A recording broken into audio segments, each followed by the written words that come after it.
ಮೊದಲ ಪರೀಕ್ಷೆಯಲ್ಲಿ ವಿಜಯ್ ಸರ್ಕಾರ ಫೇಲ್ ಆಯ್ತಾ? ಆಕೆಯ ಹೇಳಿಕೆ ವಿಜಯ್ ಸರ್ಕಾರವನ್ನೇ ಅಲುಗಾಡಿಸಿತ್ತ. 10 ವರ್ಷದ ಮಗುವಿನ ತಾಯಿಯ ಆರೋಪ ಕೇಳಿ ವಿಜಯ್ ಕಂಗಾಲು. ನಮಸ್ಕಾರ ವೀಕ್ಷಕರೇ, ಸುಪ್ರೀಂ ಟಿವಿ ನ್ಯೂಸ್ಗೆ ಸ್ವಾಗತ. ನಾನು ಅಶ್ವಥ್. ತಮಿಳುನಾಡಿನ ಕೊಯಮತ್ತೂರಿನಲ್ಲಿ 10 ವರ್ಷದ ಬಾಲಕಿಯ ಮೇಲೆ ನಡೆದಂತಹ ಒಂದು ಲೈಂಗಿಕ ದೌರ್ಜನ್ಯ ಮತ್ತು ಕೊಲೆ ಪ್ರಕರಣ ಈಗ ರಾಜಕೀಯ ತಿರುವನ್ನ ಪಡೆದುಕೊಂಡಿರುವಂಥದ್ದು. ತಮಿಳುನಾಡಿನಲ್ಲಿ ಟಿವಿಕೆ ಪಕ್ಷ ಅಧಿಕಾರಕ್ಕೆ ಬಂದು ಮ್ಯಾಕ್ಸಿಮಮ್ 15 ದಿನ ಕಳೆದಿರಬೇಕಷ್ಟೇ. ವಿಜಯ್ ಅವರು ಸಿಎಂ ಆದಂತಹ ಸಂದರ್ಭದಲ್ಲಿ ಒಂದಷ್ಟು ಭರವಸೆಗಳನ್ನ ಕೊಟ್ಟಿದ್ರು. ಅದು ಯಾವ ರೀತಿ ಅಂತಂತಂದ್ರೆ, ಕಾನೂನು ಸುವ್ಯವಸ್ಥೆನ ನಾನು ಕಾಪಾಡ್ತೀನಿ, ಬಡವರ ಹಣವನ್ನು ನಾನು ಮುಟ್ಟಲ್ಲ, ನಾನೂ ಮುಟ್ಟಲ್ಲ, ನನ್ನ ಪಕ್ಷದವರು ಕೂಡ ಯಾರು ಕೂಡ ಮುಟ್ಟಲ್ಲ, ಬಡವರಿಗೆ ನಾನು ನ್ಯಾಯವನ್ನು ಒದಗಿಸ್ತೀನಿ, ಅಂದ್ರೆ ಕಳ್ಳ ಕಾಕರ್ನ ನಾನು ಬಿಡಲ್ಲ. ಈ ರೀತಿಯಾಗಿ ಒಂದಷ್ಟು ಭರವಸೆಗಳನ್ನ ತಮಿಳುನಾಡಿನ ಜನರಿಗೆ ಕೊಟ್ಟಿದ್ರು. ಆ ಭರವಸೆಗಳನ್ನ ಕೇಳಿದಂತಹ ಸಂದರ್ಭದಲ್ಲಿ ತಮಿಳುನಾಡಿನ ಜನ ಎದ್ದು ಶಿಳ್ಳೆ ಹೊಡೆದಿದ್ರು. ಅವರು ಪ್ರಮಾಣ ವಚನವನ್ನ ಸ್ವೀಕಾರ ಮಾಡಬೇಕಾದ್ರೆ ಹೇಳಿದ್ರು, ಅಂದ್ರೆ ಸಿನಿಮಾ ಶೈಲಿಯಲ್ಲಿ ಅವರು ಪ್ರಮಾಣ ವಚನವನ್ನ ಸ್ವೀಕಾರ ಮಾಡಿದ್ರು. ಆ ಸಂದರ್ಭದಲ್ಲಿ ಜನ ಕೂಡ ಬಹಳ ಖುಷಿಯಿಂದ ಅವರ ಮಾತುಗಳನ್ನ ಕೇಳಿದ್ರು. ಆದ್ರೆ ಕೊಯಮತ್ತೂರಿನಲ್ಲಿ ನಡೆದಂತಹ 10 ವರ್ಷದ ಬಾಲಕಿಯ ಮೇಲೆ ನಡೆದಂತಹ ಒಂದು ಲೈಂಗಿಕ ದೌರ್ಜನ್ಯ ಮತ್ತು ಕೊಲೆ ಪ್ರಕರಣ ಈಗ ವಿಜಯ್ ಅವರ ಸರ್ಕಾರದ ಭರವಸೆಗಳನ್ನ ಪ್ರಶ್ನೆ ಮಾಡುವಂತಹ ಒಂದು ಸಂದರ್ಭ ಬಂದಿರುವಂತಹದ್ದು.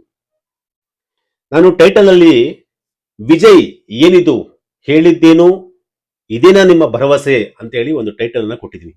ನಾನು ಯಾಕೆ ಈ ಟೈಟಲ್ ಅನ್ನ ಕೊಟ್ಟಿದ್ದೀನಿ ಅಂತಂದ್ರೆ, ಮೊದಲ ಪರೀಕ್ಷೆಯಲ್ಲೇ ವಿಜಯ್ ಸರ್ಕಾರ ಫೇಲ್ ಆಗಿದೆ.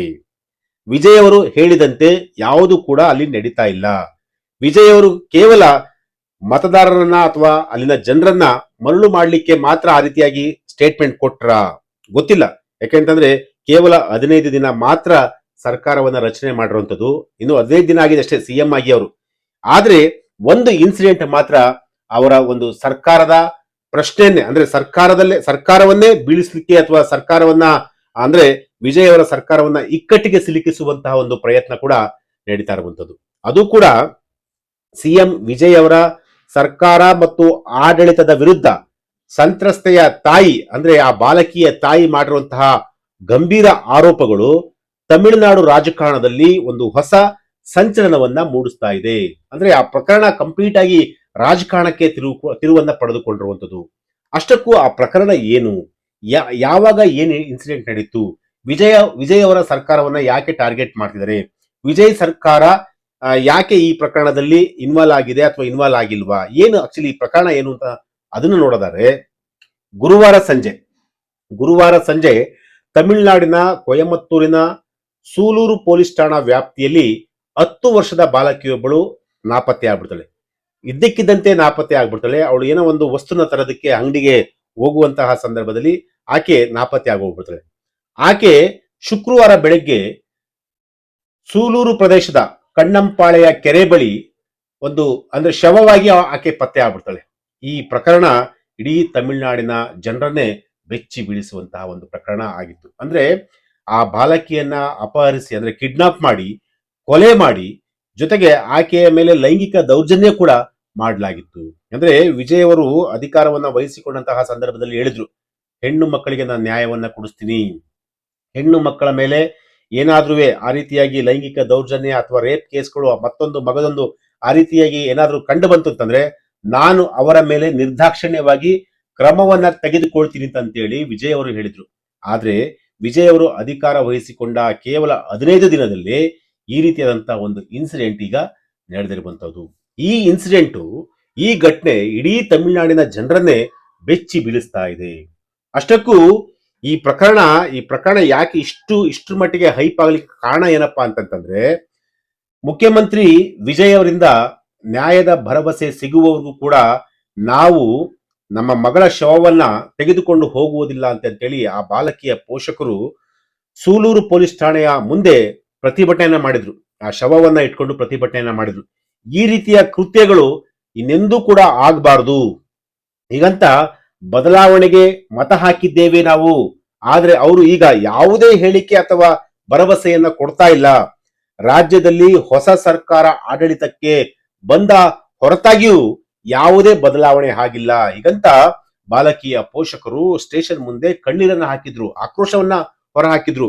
ವಿಜಯ್ ಅವರ ಮೇಲೆ ನಮ್ಗೆ ನಂಬಿಕೆ ಇತ್ತು, ವಿಜಯ್ ಸರ್ಕಾರದ ಮೇಲೆ ನಂಬಿಕೆ ಇತ್ತು, ವಿಜಯ್ ಅವರು ಏನೋ ಒಂದು ಮಾಡ್ತಾರೆ ಆ ರೀತಿಯಾದಂತಹ ಒಂದು ಭರವಸೆಯನ್ನು ನಾವು ಇಟ್ಕೊಂಡಿದ್ದು. ಆದ್ರೆ ಇವತ್ತು ನಮ್ಮ ಮಗಳು ಕೊಲೆಯಾಗಿದ್ದಾಳೆ. ಸೊ ಹಾಗಾಗಿ ಎಲ್ಲೋ ಒಂದ್ ಕಡೆ ಈ ಒಂದು ಪ್ರಕರಣದಿಂದ ನಮಗೆ ನ್ಯಾಯ ಸಿಗಲ್ಲ ಅಂತ ಹೇಳಿ ಆ ಪೋಷಕರು ಪೊಲೀಸ್ ಸ್ಟೇಷನ್ ಮುಂದೆ ಕಣ್ಣೀರನ್ನ ಹಾಕಿದ್ರು. ಆದ್ರೆ ಇನ್ನೊಂದು ಇಂಟ್ರೆಸ್ಟಿಂಗ್ ವಿಚಾರ ಏನಪ್ಪಾ ಅಂತಂದ್ರೆ, ತಮ್ಮ ಮಗಳ ಅಂತ್ಯಕ್ರಿಯೆಯನ್ನ ತನ್ನ ಅರಿವಿಲ್ಲದೆ ಮತ್ತು ಒಪ್ಪಿಗೆ ಇಲ್ಲದೆ ನಡೆಸಿದ್ದಾರೆ ಅಂತೇಳಿ ಆ ಬಾಲಕಿಯ ಆ ತಾಯಿ ಗಂಭೀರವಾಗಿ ಆರೋಪವನ್ನ ಮಾಡಿದ್ರು. ಜೊತೆಗೆ ಈ ಪ್ರಕರಣದ ಹಿಂದೆ ನೀವು ಕಂಪ್ಲೀಟ್ ಆಗಿ ಮೌನವಾಗಿರ್ಬೇಕು, ಈ ಪ್ರಕರಣವನ್ನ ನೀವು ಕೈ ಬಿಡಬೇಕು ಅಂತೇಳಿ ಒತ್ತಡವನ್ನ ಕೂಡ ಆ ತಾಯಿಯ ಮೇಲೆ ಪೊಲೀಸರು ಹಾಕಿದ್ರಂತೆ.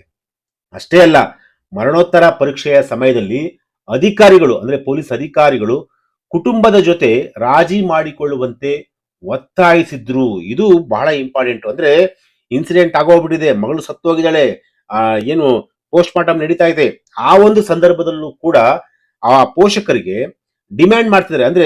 ಅಂದ್ರೆ ನೀವು ಈ ಕೇಸನ್ನ ವಾಪಸ್ ತಗೊಳ್ಳಿ, ವಿತ್ಡ್ರಾ ಮಾಡ್ಕೊಳ್ಳಿ, ನೀವು ರಾಜಿ ಮಾಡ್ಕೊಳ್ಳಿ, ನೀವು ರಾಜಿ ಸಂಧಾನ ಮಾಡ್ಕೊಂಡ್ರೆ ಈ ಕೇಸಲ್ಲಿ ನಿಮಗೆ ಮುಕ್ತಿ ಸಿಗುತ್ತೆ ಅಂತೇಳಿ ಅಧಿಕಾರಿಗಳೇ ಒಂದು ಒತ್ತಡವನ್ನ ಹಾಕುವಂತ ಒಂದು ಕೆಲಸವನ್ನ ಮಾಡ್ತಾ ಇದ್ದಾರಂತೆ. ಹೀಗಂತ ಆಕೆಯ ತಾಯಿ ಅಂದ್ರೆ ಏನು ಬಾಲಕಿಯ ತಾಯಿ ಗಂಭೀರ ಆರೋಪವನ್ನು ಕೂಡ ಮಾಡಿರುವಂತದ್ದು.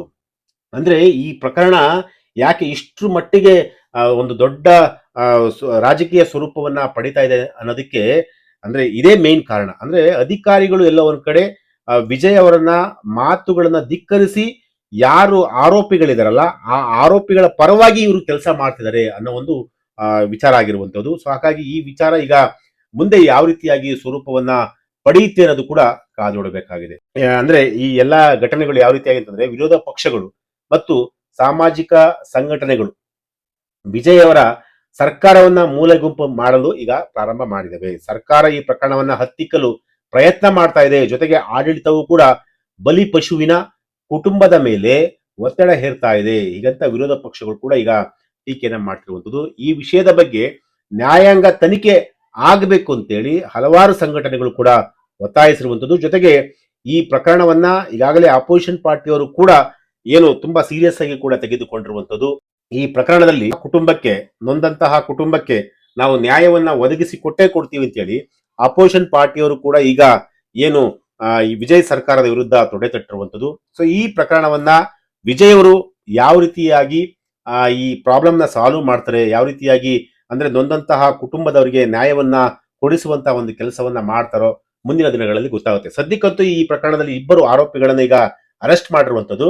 ಅರೆಸ್ಟ್ ಮಾಡಿ ಈಗ ತನಿಖೆಯನ್ನು ಕೂಡ ಮಾಡ್ತಿರುವಂತದ್ದು. ಇದರ ಹಿಂದೆ ಬೇರೆ ಯಾರಾದ್ರೂ ರಾಜಕಾರಣಿಗಳ ಕೈವಾಡ ಇದೆಯಾ, ಏನು ಎತ್ತ, ಅಥವಾ ಮೇನ್ ದೊಡ್ಡ ಪೊಲಿಟಿಷಿಯನ್ಸ್ಗಳು ಯಾರು ಇದಾರ, ಸೊ ಎಲ್ಲದ್ರ ಬಗ್ಗೆ ಕೂಡ ಕೂಲಂಕುಷವಾಗಿ ತನಿಖೆಯನ್ನ ಮಾಡಬೇಕಾಗಿರುತ್ತೆ. ಎಸ್, ಇದು ಇವತ್ತಿನ ಒಂದು ವಿಚಾರ. ನಾಳೆ ಮತ್ತೊಂದು ವಿಚಾರದೊಂದಿಗೆ ನಾನು ನಿಮ್ಮನ್ನ ಭೇಟಿ ಆಗ್ತೀನಿ. ನಿರಂತರ ಸುದ್ದಿಗಾಗಿ ನೋಡ್ತಾ ಇರಿ supreme TV news. Thank you.